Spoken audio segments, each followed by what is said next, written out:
Hello and welcome to my unboxing and first look at the Space Marines Primaris Techmarine.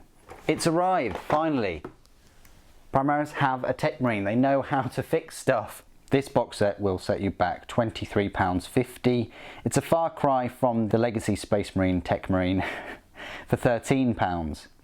Still an incredible looking model, very busy. Can you remember the Techmarine with the servitors for £25.50? You get the 4 servitors there. I've still got them in metal, and they did eventually, upgrade them to fine cast. But it just goes to show you that nowadays, if you want a monopose Primaris Techmarine, essentially £2 less than a kit that includes 5 models. Moving on, let's unbox this. Let's rip and tear. I wanted to go through the Techmarine then. So it's very small cardboard box. I think this could have been, should have been put in a clamshell, but however, the less plastic the better, which is odd for me to say in a hobby where you collect plastic miniatures. Anyway, this is the Techmarine. It doesn't really highlight the different heads.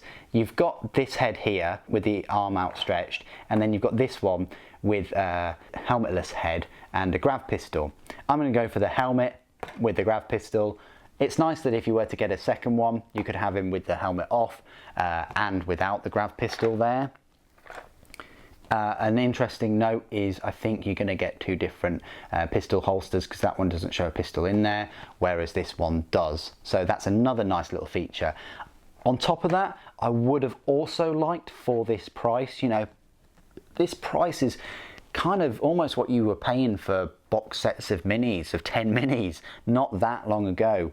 I would have liked a different looking axe, maybe a different head of the axe, a rounded one, as well as this squared off one, and also a multi-melter instead of the heavy bolter. That would have been great. Having this guy going around with a multi-melter or a plasma gun, maybe, I don't know, just something other than the heavy bolter as an option. That's what I would have liked. They've done a good job with the grav pistol and the different heads, but I'd like to see them go further. Let's unbox this, have a look at this. I think it's going to be 1 sprue. Yeah, it's 1 sprue. This is the instruction guide. It's like in a booklet. And yeah, you put all of this together, and then you've got a bit of a Scenic Base though. Okay, didn't spot that. He's stepping off some kind of armor, tank armor maybe. Maybe that's part of a Rhino. I don't know, maybe it's a door. It's interesting though, isn't it? Then you've got the different holsters. Look, you've got 11 or 15. They're the two types with the arms out or holding the pistol. There's the different holster, as I kind of mentioned, and then you've got the different head there and the different head there. So I'm thinking you can still put that head with the grav pistol. I'll let you know in the review. But there's the data sheet, there's the profile.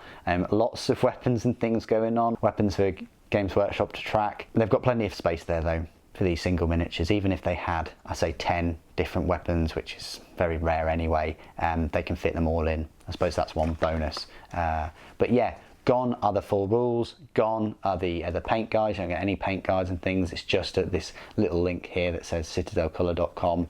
That's it.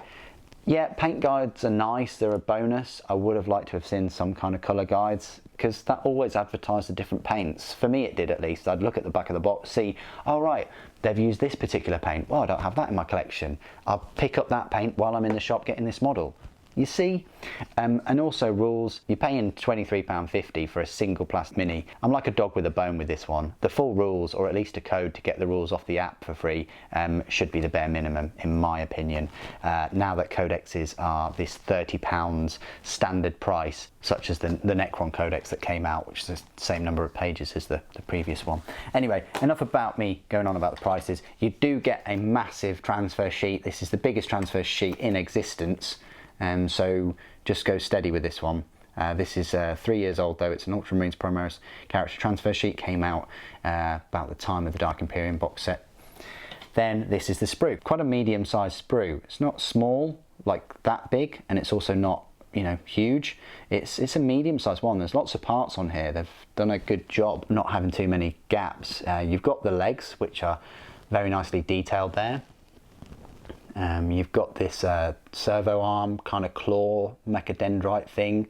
You've got the different heads. I really like the helmeted version with the staggered armor plates. It does remind me of Dead Space. I've been talking about Dead Space recently, the video game. And then you've got this power plant, which is kind of unique. It's got an extra armored panel and you know, skull with a cog symbol. You've got part of the heavy bolter. You've got this Scenic Base thing, which is actually more detailed than I thought. It's got a bullet hole in. The only downside with these Scenic Base kind of things is that if you were going to get a second one, if you didn't choose to put it on this armor plate or panel of a vehicle, then you're going to have to put it on something to keep that that level of it. You got this grab pistol. Where on earth the grab pistol's been all these years? They're a bit of a comeback. This heavy bolter looks tiny. Looks like a very short, stub-nosed heavy bolter. It's one of the smallest ones I've ever seen, actually. And then you get this amazing servo arm thing with this drill for fixing vehicles.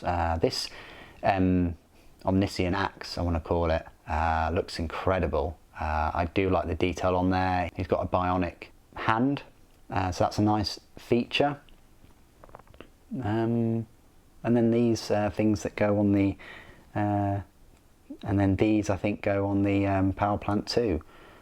These big ball things, that's where the extra tools attach to. You got the pistol holsters, you got the shoulder pauldron with the teeth and the cog, and then you've got the front part of the armour. Quite a lot of detail in there. Everything from different cable bundles to the rivets and the tubing, to the layered armor plates, and even some sinew type armor in there as well, and another cable. And the fact that it's twisting, that's must have taken them a while to get that right. There's a lot of different forms of detail going on there, which I'm quite impressed with, actually. Anyway, that is the sprue, that's the base, of course. What do you guys think of the Primaris Techmarine? Are you just happy that they've finally brought out Primaris Techmarine? Please do put your thoughts and opinions down below. It'd be great to hear from you as always. Thank you ever so much for joining me today. Thank you for watching. The Emperor Protects.